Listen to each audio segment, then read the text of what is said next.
তাহলে 2024 সালে ওভারঅল ইন্ডিয়াতে বলিউড, সাউথ, মালায়ালাম ইন্ডাস্ট্রির সব সুপারহিট সিনেমা থাকা সত্ত্বেও বক্স অফিসে আয়ের দিক থেকে পিছিয়ে আছে শত কোটি টাকা। এছাড়া দিন দিন হিন্দি সিনেমার অডিয়েন্স কমার পিছনে রিজনটা কি, কোথায় যাচ্ছে হিন্দি সিনেমার ফিউচার, চলুন জেনে নেওয়া যাক। সো 2024 সালে পুষ্পা 2, স্ত্রী 2 এর মতো সিনেমা দিয়ে ইন্ডিয়াতে রেকর্ড বিজনেস করলেও বক্স অফিসে কিন্তু এখন দেখা যাচ্ছে উল্টো চিত্র। দ্য ওরম্যাক্স বক্স অফিস রিপোর্ট 2024 এর মতে 2023 সালে ইন্ডিয়ান বক্স অফিসের মোট আয় ছিল 12,226 কোটি রুপি, কিন্তু 2024 সালে এসে আয় দাঁড়ায় 11,833 কোটি রুপিতে, মানে প্রায় 300 কোটি রুপি কম আয় হয়েছে 2024 সালে, যা ছিল 23 সালের চেয়ে 3.32% কম। এটা তো গেল টোটাল বক্স অফিসের কথা। তবে শুধু হিন্দি বক্স অফিসের কি অবস্থা? ওয়েল, রিপোর্টস থেকে জানা যায় 2023 সালে হিন্দি সিনেমা আয় করেছিল 5,380 কোটি রুপি, বাট 2024 সালে এসে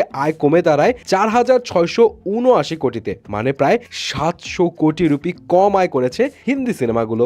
এন্ড এর বক্স অফিস শেয়ারের কথা যদি বলি তাহলে শেয়ার 44% থেকে 40% নেমে এসেছে। এখন প্রশ্ন আসতেই পারে, তাহলে পুষ্পা 2, স্ত্রী 2 এর মতো সিনেমাগুলো যে এত আয় করলো, সেই ক্ষেত্রে কিভাবে বক্স অফিস লসে থাকে? এর পিছনে রিজন কি? এন্ড হিন্দি ইন্ডাস্ট্রি এর অবস্থা যদি এমন হয় তাহলে বাকি ইন্ডাস্ট্রির কি অবস্থা? ওয়েল, ওই রিপোর্টসে বলা হয় 2024 সালে ইন্ডিয়ান বক্স অফিসে ওভারঅল 500 কোটি রুপির ঘরে আয় করেছে মাত্র 3টা সিনেমা, পুষ্পা 2, স্ত্রী 2 এন্ড কালকি, যার মধ্যে পুষ্পা 2 সর্বোচ্চ আয় করেছে। এছাড়া 300 কোটির ঘরে আছে জুনিয়র এনটিআর এর দেওয়ারা পার্ট 1, কার্তিক আরিয়ানের ভুল ভুলাইয়া 3 এন্ড বিজয়ের the greatest of all time. And বাকি সিনেমাগুলো এভারেজ 100 কোটি বা তার কিছু বেশি আয় করেছে। এন্ড এই হিসাবটা যদি শুধুমাত্র হিন্দি সিনেমার জন্য করা হয় তাহলে হিন্দি সিনেমায় টোটাল আয় কিন্তু 13% কমে গেছে। শুধুমাত্র পুষ্পা 2, যেটা হিন্দি ভার্সন, এন্ড স্ত্রী 2 এখানে বেশি আয় করেছে। তবে সারপ্রাইজিংলি মালায়ালাম এন্ড গুজরাটি সিনেমার আয় বৃদ্ধি পেয়েছে। 2024 সালে মালায়ালাম বক্স অফিস ইতিহাসে প্রথমবারের মতো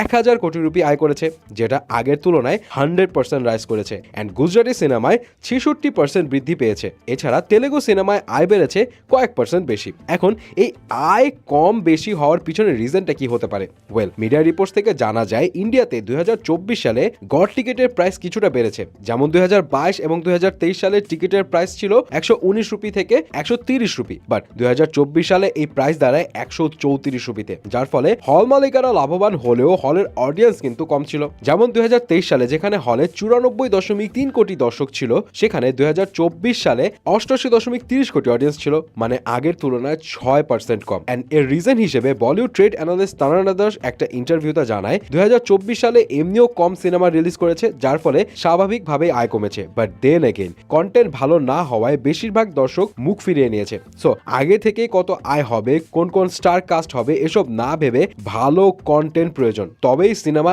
এমনি ভালো করবে। যেমন মার্কো এখন ফাটিয়ে ইনকাম করছে। তানানা দাস এটাও জানায় যে pan Indian movie and dubbed মুভির জন্য হিন্দির অনেক অডিয়েন্স কমে গেছে, কারণ 2024 সালে হিন্দি সিনেমার আয়ের 31% এসেছে সাউথের ডাবড মুভি থেকে। সো কন্টেন্ট এন্ড মেকিং যেটা ভালো হবে অডিয়েন্স সেটাই দেখবে, সিম্পল। সো ভিউয়ার্স, এখন আপনার কি মনে হয় 2025 সালে ইন্ডিয়ান বক্স অফিসে আয় কমবে নাকি বাড়বে?